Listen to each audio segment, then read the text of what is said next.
Isso é tremendo, mas isso precisa ser revelado a nós. Nós não podemos achar que Deus é grande porque Ele fez um cego enxergar somente. Isso é coisa pequena demais, queridos. Isso é mínimo, é o mínimo dos mínimos. Diante de tudo isso que Deus fez, isso é uma poeira, é um pó. Agora você imagina qual é a sua necessidade, quais são as suas expectativas, quais são os seus desejos. Você acha que Deus, amando o mundo de tal forma que Ele amou, se importando conosco e a grandeza dEle, como nós já podemos ver e perceber, você acha que um Deus assim não é capaz de estalar os dedos dos céus e ordenar que a bênção venha sobre a sua vida? Deus pode, mas há algo que nós precisamos fazer, é conhecer assim Deus dessa forma. Porque se nós não entendermos isso, Ele não vai se revelar desse tamanho para a gente. Por isso que eu falei ontem, estava dizendo, o tamanho do nosso Deus que nós projetamos é o tamanho da bênção que nós vamos receber. Lá em... Abra a Bíblia, por favor, que eles acender a luz aqui.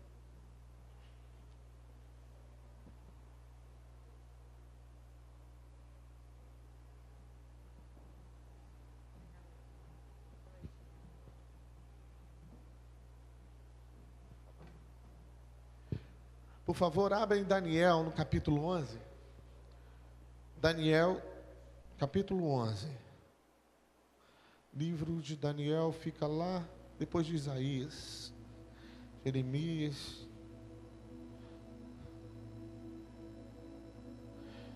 Aí vem Ezequiel, Daniel.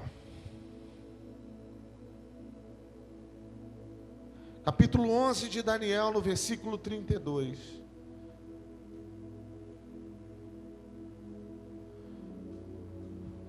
Daniel 11, 32. Quantos abriram, digam amém. Eu tenho ideia. Então tá bom, então vamos ler.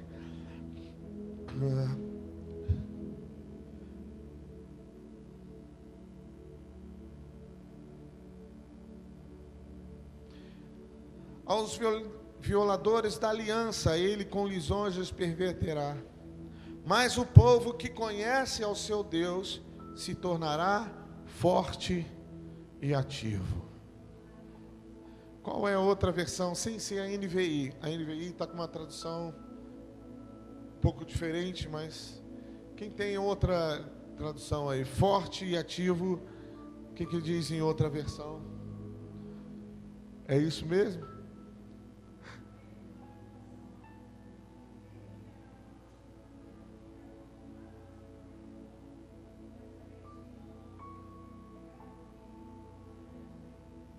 Isso, ficarão firmes e combaterão o rei. Ok. Versículo 32, eu vou ficar com essa tradução, que a palavra original no hebraico aqui, ela se refere a se tornar forte. Ou seja, é uma palavra mais, um sinônimo mais forte é verá grandes coisas. Participará de grandes proezas. O povo que conhece a Deus se tornará ou será, aqui nessa versão diz, forte e ativo.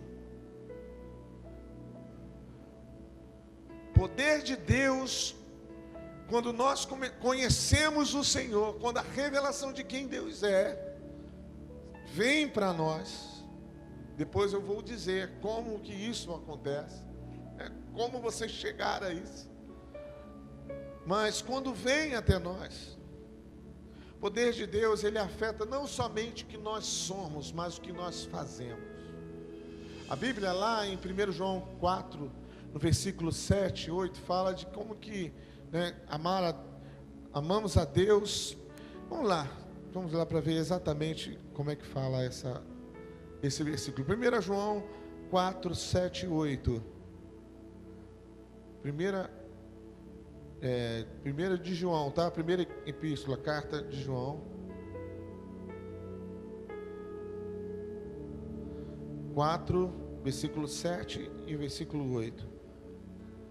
Amados, amemo-nos uns aos outros, porque o amor procede de Deus, e todo aquele que ama é nascido de Deus, e conhece a... Então, destaque isso aqui: todo aquele que ama é nascido e conhece a Deus. É nascido de Deus e conhece a Deus. Aquele que não ama não conhece a Deus, pois Deus é amor. Conhecer a Deus afeta, como eu disse, aquilo que nós somos e aquilo que nós fazemos. Conhecer a Deus implica em amar as pessoas como elas são. Não há como amar pessoas se nós não conhecemos o amor de Deus, se nós não sabemos nem experimentamos desse amor. Então, pastor, as pessoas do mundo, elas não amam. Quando nós falamos de amor ágape, o amor de Deus, elas não, infelizmente, essa é a verdade. O amor de Deus não está em pessoas que não reconhecem a Deus como Senhor. Pode ter outro tipo de amor, né? Com outra tradução. Filos é um amor que é pessoal, um amor revelado através, né, de atitude, de gestos, muito legal. Mas o amor de Deus ultrapassa isso. O amor de Deus é aquele que Jesus falou, que quem ama, né, de fato, e dá a sua vida pelo seu irmão. Esse é o amor que Jesus estava ensinando, que ele experimentou, provou e demonstrou. Esse amor de Deus revoluciona a história, muda e transforma. Mas só conhece esse amor quem conhece a Deus. Deixa eu dizer algo mais para você aqui, que eu estou enchendo de informações, mas é importante isso. Quando Jesus estava conversando com os discípulos acerca, né, de quem dizes aí, que dizem que eu sou? O que estão falando aí de mim? Jesus estava interrogando.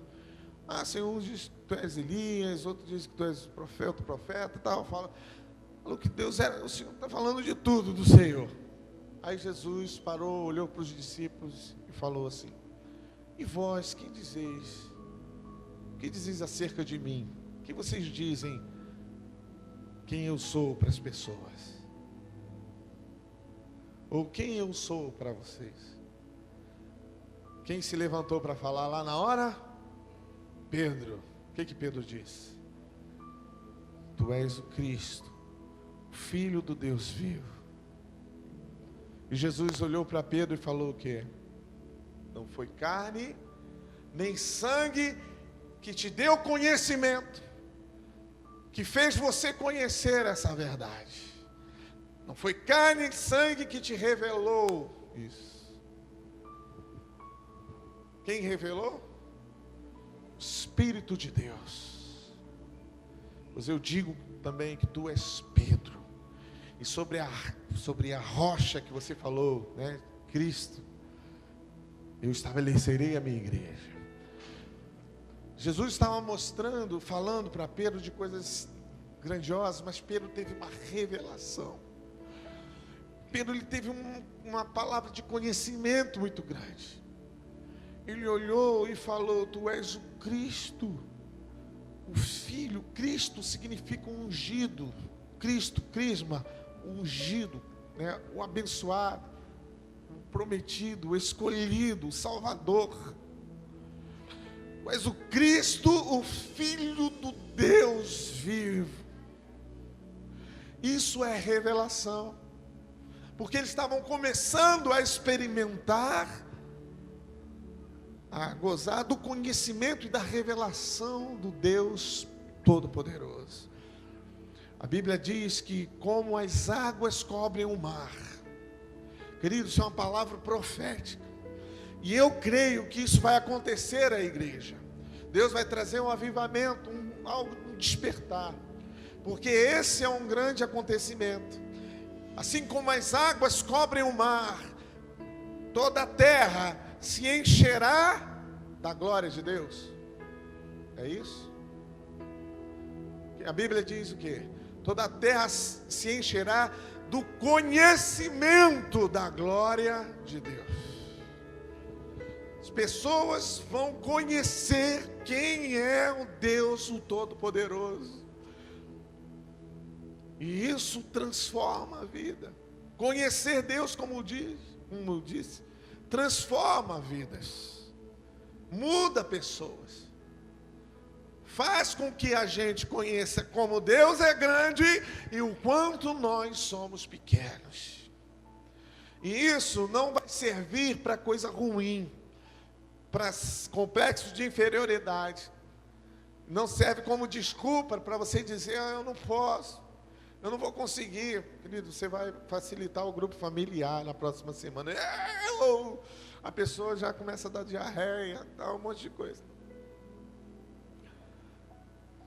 Tudo bem, vai ficar nervoso, né? Vai ter um espiripaque, vai ter uns negócios assim, ataque cardíaco, vai acordar de madrugada, caindo do poço, né? Lá,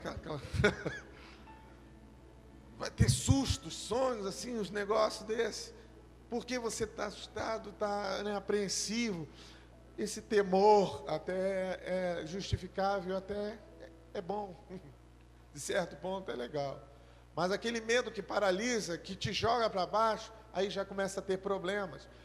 Porque, de fato, quando nós reconhecemos que Deus é grande e nós somos pequenos, também conhecemos que nessa relação, nessa distância entre onde está Deus e onde eu estou, né, essa distância, ela foi, assim, diminuída consideravelmente por uma pessoa que se chama Jesus Cristo. Ele nos uniu na imperfeição de que nós somos ao nosso Deus grande, tremendo, poderoso. Jesus é a pessoa que nos liga a Deus. Mesmo incapazes, nós nos tornamos fortes.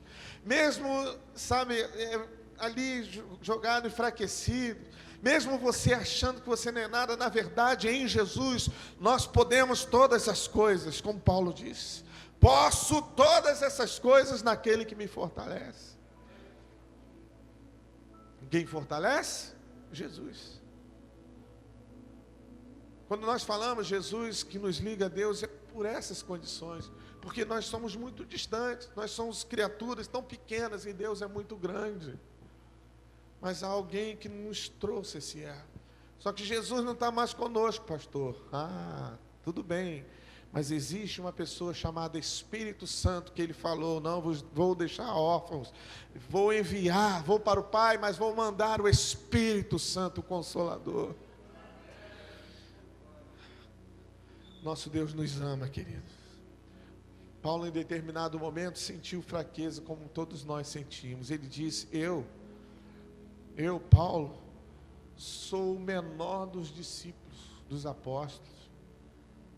Eu não posso nem ser considerado, porque eu mesmo persegui os apóstolos. Vamos ver isso? É bom ler, né? Abra em Coríntios, 1 Coríntios 15, versículo 9 e o 10. Vamos lá? 1 Coríntios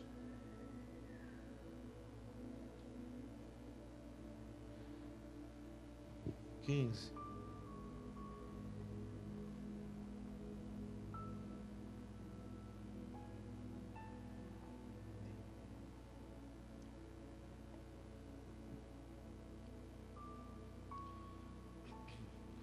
Quinze, 9 e 10. Se eu lesse só o 9, a gente teria a sensação de que realmente aquela primeira parte que eu estava falando, de que nós somos pequenos demais para falar de Deus, há um sentimento de incapacidade que ficaria ali, parece marcado na vida de Paulo. Mas ele não parou no versículo 9. Então vamos ler o versículo 9, diz o que aí? Acompanha comigo o 9, tá bom? Porque eu sou o menor Porque eu sou o menor dos apóstolos, que mesmo não sou digno de ser chamado apóstolo, pois persegui a igreja de Deus. Então ele estava dizendo que eu sou o menor dos apóstolos, porque eu fui alguém que ainda perseguia os apóstolos. Querido, pensa numa pessoa que fez tudo de errado contra a igreja, contra Deus, contra Jesus, contra o Espírito Santo, contra qualquer um que se levantasse o nome de Deus. E isso ficou na história de Paulo. Ele não poderia apagar aquilo. Estava registrado. Ele perseguiu, ele matou cristãos, consentiu com morte de pessoas que eram muito importantes para Deus. Paulo ordenou a morte de muitos cristãos. Um cara desse se converteu. Olha o peso, olha o complexo que a pessoa ia carregar. Olha o fardo que ele estava levando. Toda vez que ele fosse pregar ou falar, alguém já ia fazer assim, quem é esse? O cara está amando. Estava levando um peso muito grande nas costas, se não é o amor de Deus transformador e a graça do Senhor. Mas ele continua dizendo, no versículo 10, por favor, leia comigo. Aí, mas pela graça de Deus, sou o que sou. E a sua graça, que me foi concedida, não se tornou vã, ou seja, não foi à toa, não foi em vão que foi derramado para ele. Antes, trabalhei muito mais do que todos eles. Todavia, não eu, mas a graça de Deus comigo. De fato, Paulo se tornou alguém que fez muito mais em relação ao trabalho, abrir igrejas, a exercer o reino, a fazer as coisas, a sair do seu lugar, a viajar, a sofrer naufrágios, a passar por perigos. Paulo foi para tudo quanto é lugar, fez coisas maiores do que os apóstolos que estavam ali em Jerusalém, que também estavam abençoando, estavam falando, estavam edificando a igreja, sofrendo perseguições. Mas Paulo, ele, pela graça do Senhor, ele pôde enxergar isso. Então, ao invés de nós ficarmos lamentando aquilo que nós fazíamos, ou aquilo que nós somos, porque é demais, nós não vamos conseguir, usa da mesma expressão, ou das mesmas palavras que Paulo usou, e também da mesma fé para dizer, realmente eu não era nada, mas pela graça de Deus eu posso todas as coisas. O diabo que saia da minha frente, porque eu vou com tudo. O grupo familiar onde eu participo, ele vai multiplicar. Eu não tenho condições, eu não sei, mas eu vou buscar de Deus, que é o Todo-Poderoso, e Ele vai me dar poder para multiplicar, para ganhar vidas, para dar o meu testemunho. É através disso, nessa verdade, nas suas limitações, você vai fazer grandes coisas. Nas suas limitações, nos seus limites, sejam físicos, espirituais ou psicológicos. Talvez, na sua cabeça você não acha que você não pode, não consegue, você não tem eloquência, você é tímido. Dentro dos seus limites, desses limites que foram impostos para você, mesmo assim, o Senhor fará grandes coisas se você crer, porque Ele vai levar você às alturas.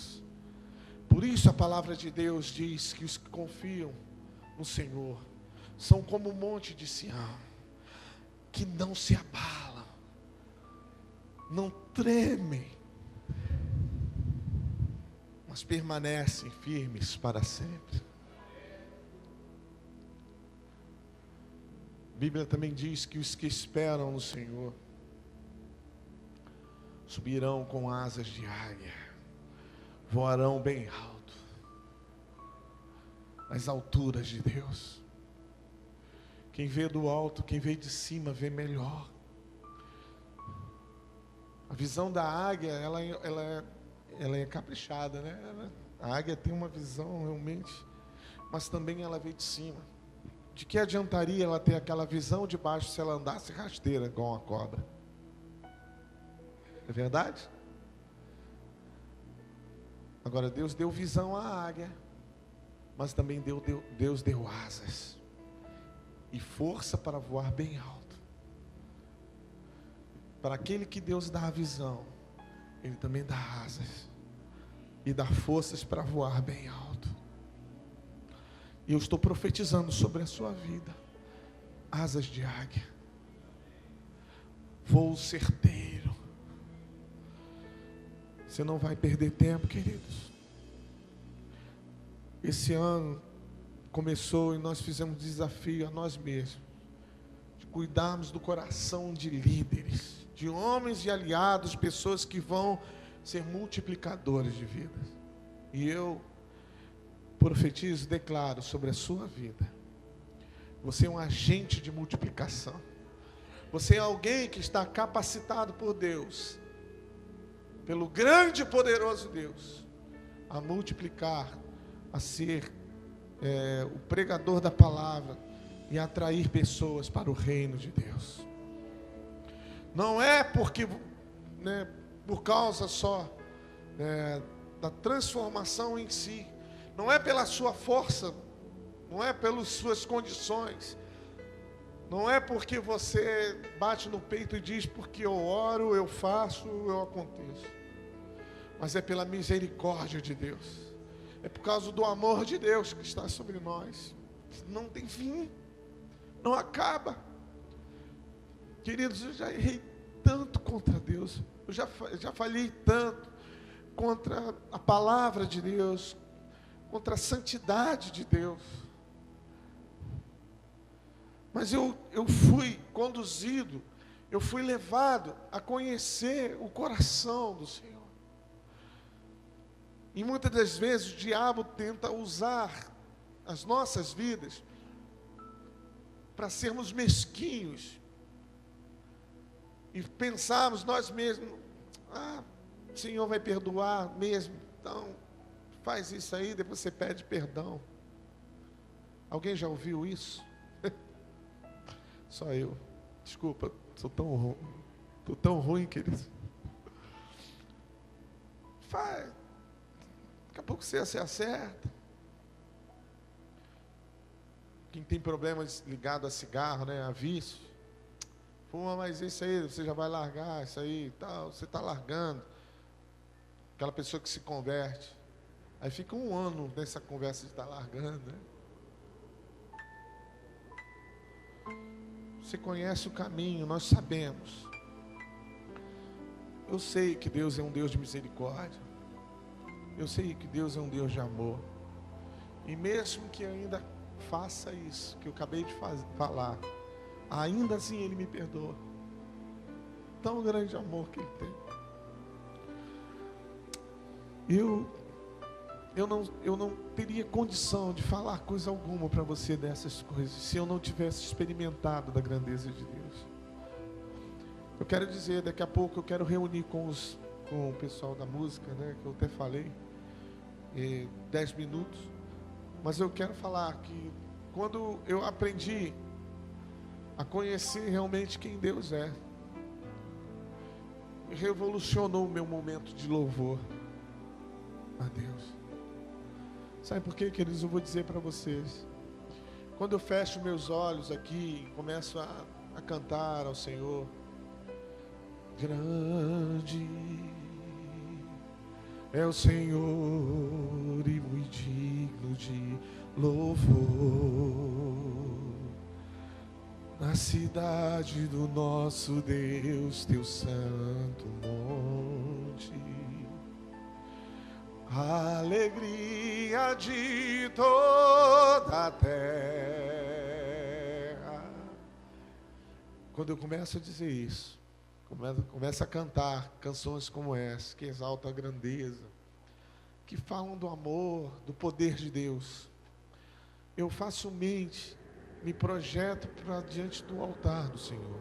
Eu me desligo das coisas que estão da terra e começo a exaltar a Deus com como se estivesse diante, face a face com Ele. Por quê? Porque eu conheço Deus. Eu sei o caminho para chegar lá. Eu sei o que Ele gosta. Eu sei o que Ele quer de mim. E sei quanto é bom estar na presença dEle. Me desligar de quem está do meu lado esquerdo, do meu lado direito, quem está na minha frente. Esquecer as vozes que tentam atrapalhar e me projetar para a adoração verdadeira e genuína. Por isso muitas vezes as pessoas falam: pô, pastor, que unção, que a unção de Deus, graças a Deus. Mas a toda a honra, realmente, toda a glória é a Ele, que me fez conhecê-lo. Me revelou quem Ele é. E eu sei quem é Deus. E por isso que eu adoro de todo o coração. Por isso nós precisamos aprender, queridos. Porque quando você se levanta aqui, nós estamos num momento de louvor, por exemplo. Você está aqui de pé. Aí você fica, né, meio que assim, né, tal. Ainda escolhe músicas, ainda pensa nos que... Esqueça tudo, queridos. Esqueça tudo.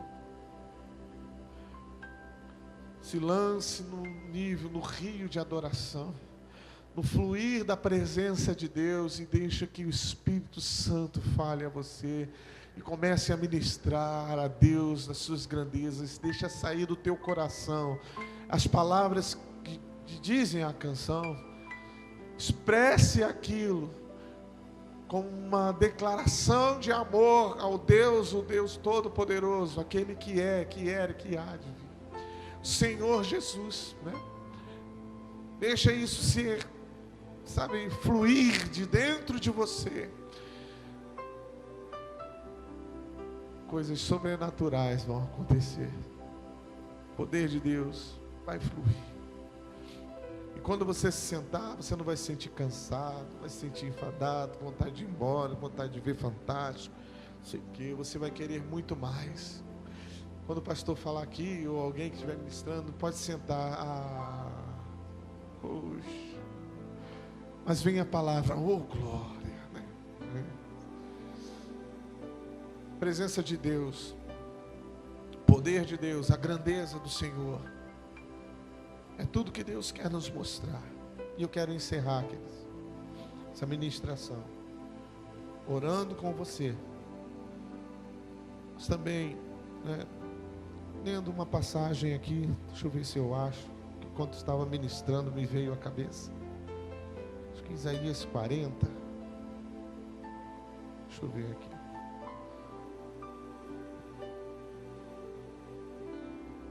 Isaías 40, versículo 12. Não estava nem no meu script. Isaías 40, versículo 12 diz: quem na concha da sua mão mediu as águas e tomou a medida dos céus a palmos? Quem recolheu na terça parte de uma éfa o pó da terra e pesou os montes em romana e os outeiros em balança de precisão? Quem guiou o Espírito do Senhor? Ou quem, ou como o seu conselheiro o ensinou? Com quem tomou ele conselho para que lhe desse compreensão? Quem o instruiu na vereda do juízo e lhe ensinou sabedoria? E lhe mostrou o caminho do entendimento? Eis que as nações são consideradas por ele como um pingo que cai de um balde e como um grão de pó na balança. As ilhas são como pó fino que se levanta. Nem todo o Líbano basta para queimar, nem os seus animais para um holocausto. Todas as nações são perante ele como coisa que não é nada. Ele as considera menos do que nada, como um vácuo. Com quem compararei a Deus? Ou que coisa semelhante confrontareis com Ele? Fique de pé no seu lugar, por favor, eu gostaria que você ficasse de pé. Quem é como o nosso Deus?